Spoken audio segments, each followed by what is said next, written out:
your next witness. Chairman, before we do, in regard to the discussion about stipulation on statistics, by the time I got to my office and printed them off on the computer or got them to Mr. Manning to look at, it would probably take longer than those folks just showing up for about 5 or 10 minutes. They had no problem with coming and doing that. I can try to do that and have them here tomorrow. My only concern is it's something we can't stipulate to, and I tell them not to come. It's the AOC statistics that are on the website. Well, when they get here, we'll deal with whatever you all agree to. That's why I told Judge Allred I can't foresee why we wouldn't be able to stipulate to it. I just got to see the document first, and I'm sure we'll be fine. That's my problem, if I have to wait to see the document first, I hate to not have them show up to do it. I understand. I mean, I can do it, it's just AOC statistics that are on the website, for AOC, that's all it is. And I'll tell them not to come. They're on their website? If they're on a website, we can pull Well, up. the if they're whole- on a website, why can't we pull them up on a laptop today? Okay. I don't have internet access. If we can get, say, have wireless here, I can get it on. You all deal with that. Let's call a witness. I mean, I guess, Mr. Chairman, I guess my point is if they're on a website that We don't want to somebody- inconvenience people. Why are if we bringing state employees from Frankfurt here? All for it. I'll The tell them not to lawyers come. practice the case. If Mr. Mando's able to do it, we'll do it. But we can't, I don't want people to show up tomorrow if they don't need to be here. I will- Agreed. I will let them show up. I agree. Right. If it's printed off and I can just see it, that's fine. All right. I can get the website from you, we How can about I figure it just out. print them off and I'll bring them on? It appears that that'll be resolved. Is Judge Grisham here? Joe Bishop, yes. And I did call him in short notice and told him to let you all know Wait. that he was. Come around, sir. You didn't break any speed records, did you? Raise your right hand and be sworn. Do you swear or affirm that the testimony you're about to give will be the truth, the whole truth, and nothing but the truth? Take a seat there, sir. Thanks for coming.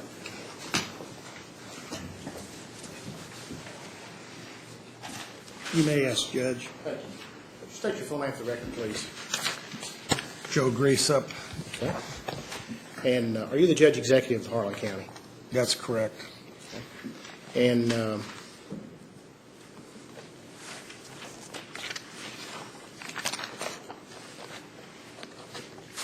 did you have an occasion, before we start in regard to that, did you have an occasion to talk to Mr. Gene Weaver?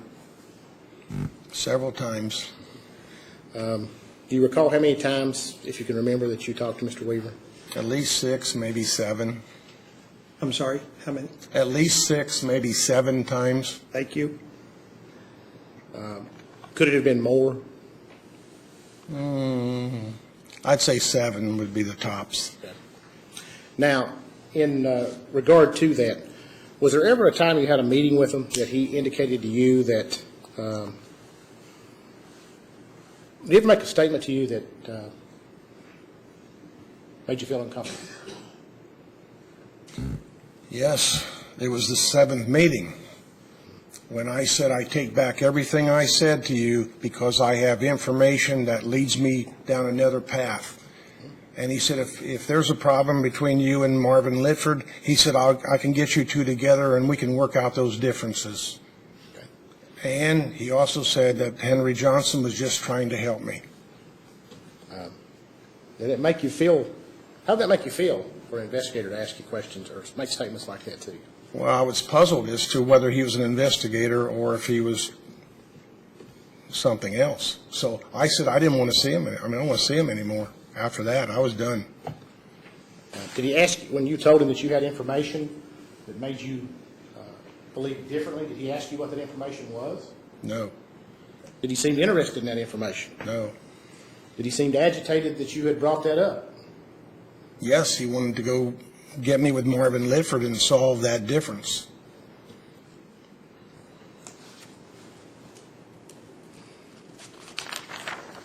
Now, what was that information that made you feel a little bit different? That Marvin Litford went to the county jailer and bragged to him that he had the goods on me and that he said, I'm going to put your judge executive in your jail. And he continued to do that kind of discussion and he talked to two individuals, one who ran for judge executive, Mr. Miller, Sean Miller, based on that kind of information, and he talked to Jack Minyard, who ended up not running, but I went to the Cold Iron Building. Hearsay. Not double hearsay. Call the I witness. think we're correct there. Okay, okay, That's sustained. okay. Okay, now, in regard to,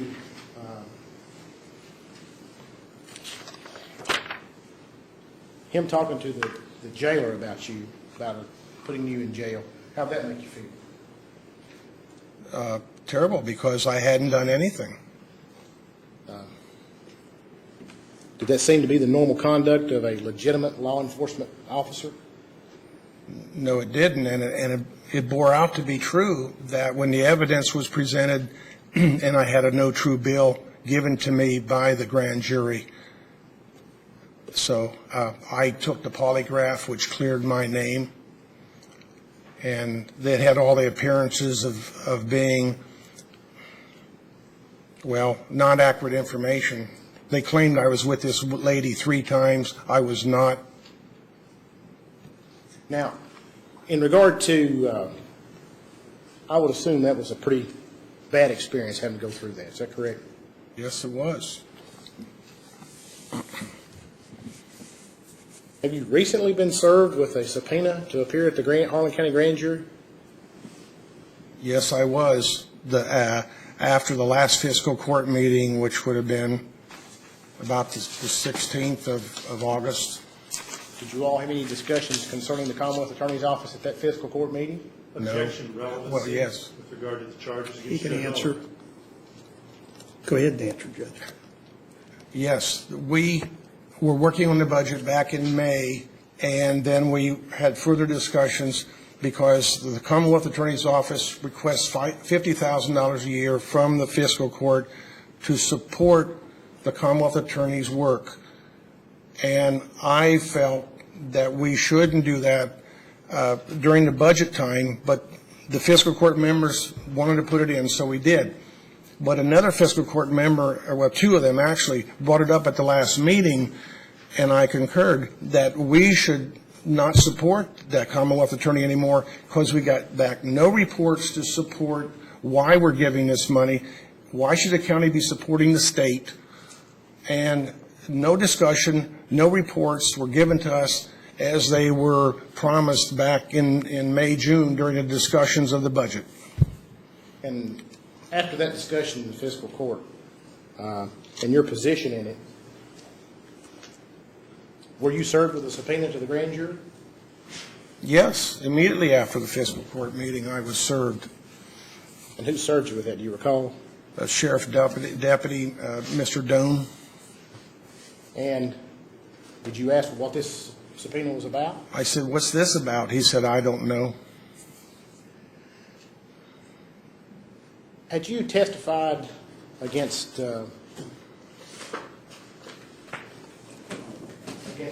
James F. Howard in an administrative ethics hearing Yes, I did. recently to that? Yes, Was it prior to getting this subpoena? yes, A few days prior to that subpoena? more than a week. Okay. And did anyone from the Commonwealth Attorney's Office contact you about what this subpoena was about? Never. Did that cause you great distress to be served with the subpoena of the grand jury? Yes, once again, I wondered, what was this about? What have I done? Again, feeling like, here we go, down the path of being accused of something and being innocent again. Now, this subpoena was served prior to you coming here to testify today, correct? That's correct.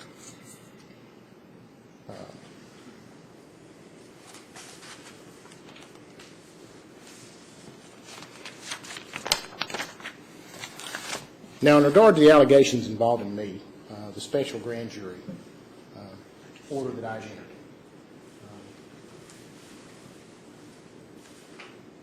did the newspaper reporter show you that order, or show you that order?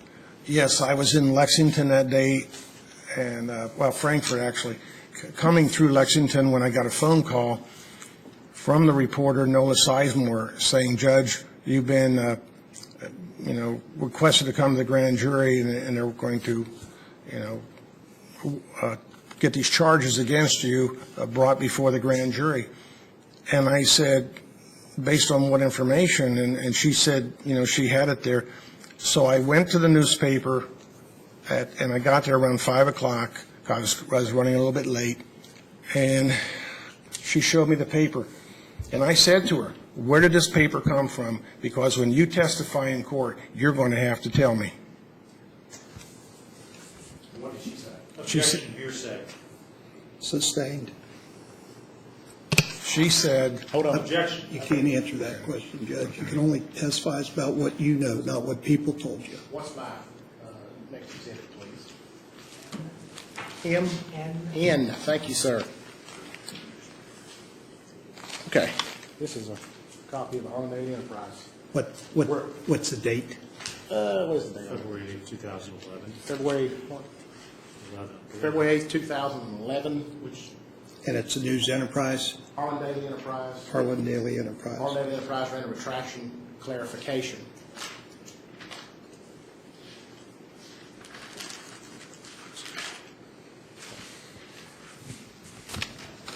Harlan Daily Enterprise got to run a clarification, retraction in regard to the stories that they had run about the special grand jury judge. yes. If you would, in that clarification, please read the portion that says where the special dinner reporter got the special grand jury order from. Objection, hearsay. Your Honor, I'm introducing this. I'm going to let him read it. Go ahead. You can read that, sir. Why don't you point out to him what you're Yes, looking I'm for? sorry. Looked like I was trying to interfere.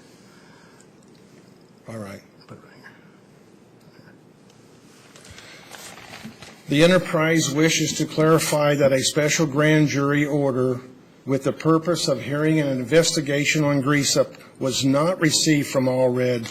The order was prepared by Allred's office, but was given to the enterprise reporter from Commonwealth Attorney Henry Johnson. Who's going to do that? Response exhibit N. Objection. It's coming in.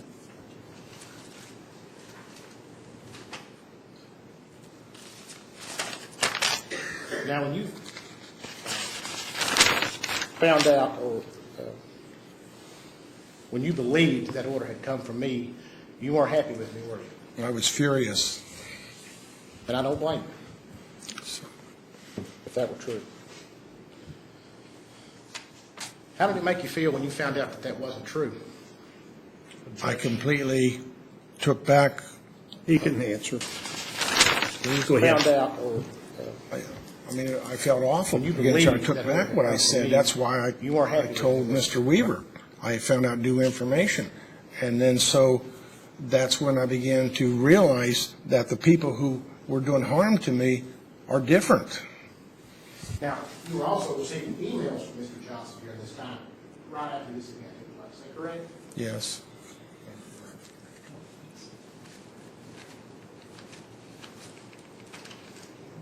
D. What is it, D?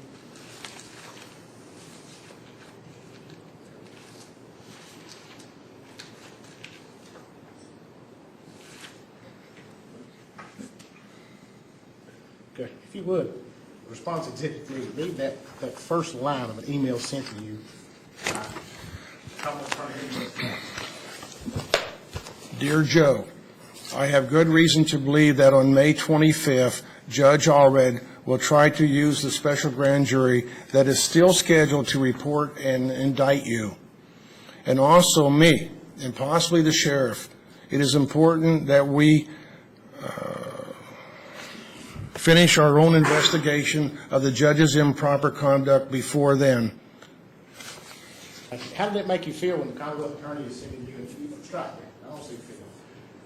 What was your reaction when you got an email from the Commonwealth Attorney telling you that the circuit judge was going to go to the special grand jury himself and indict you? Well, I don't have a great handle on the judicial system, but it seems strange. And so I didn't touch it. After that, I was pretty well on my way away from distancing myself from this activity.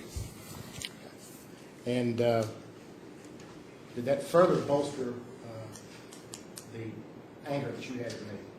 Yes. Did I, in fact, present a case to the grand jury and indict you on May the 25th? Yes. No, not to indict me, I'm sorry. Special grand jury. Yeah. I'm sorry. Okay. Now,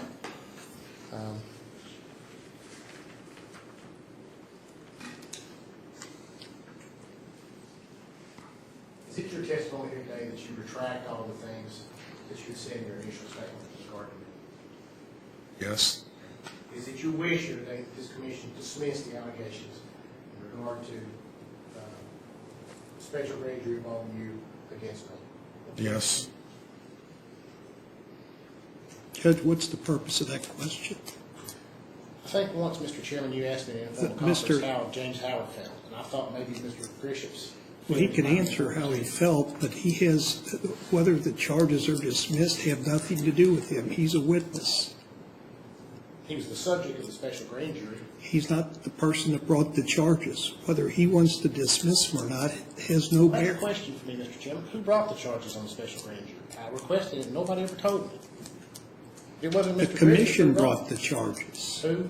The commission voted the charges based upon the investigation. Who was the complainant, I guess was a better way to say it. It I wasn't Judge Grisham. suppose the newspaper articles were the complainant. Okay. Moving on.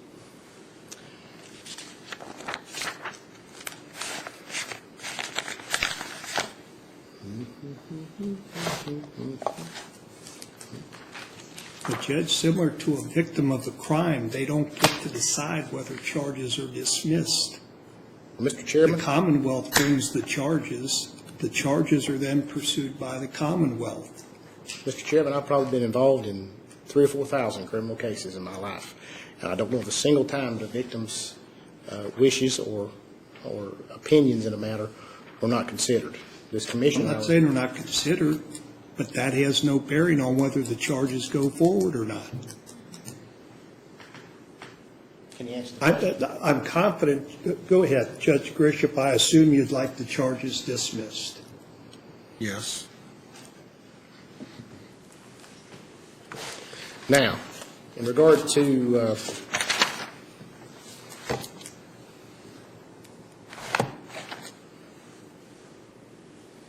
has Marvin Litford ever made a statement to you that he had done you a favor by doing this investigation? Yes. Did he indicate that it helped you win the election? Yes. Just in leading, I'll rephrase that. Did he say why he helped you? Yes. He did it last Friday. Again. Would you tell us about last Friday? What happened last Friday? Last Friday, he wanted to meet with me, and I said I couldn't meet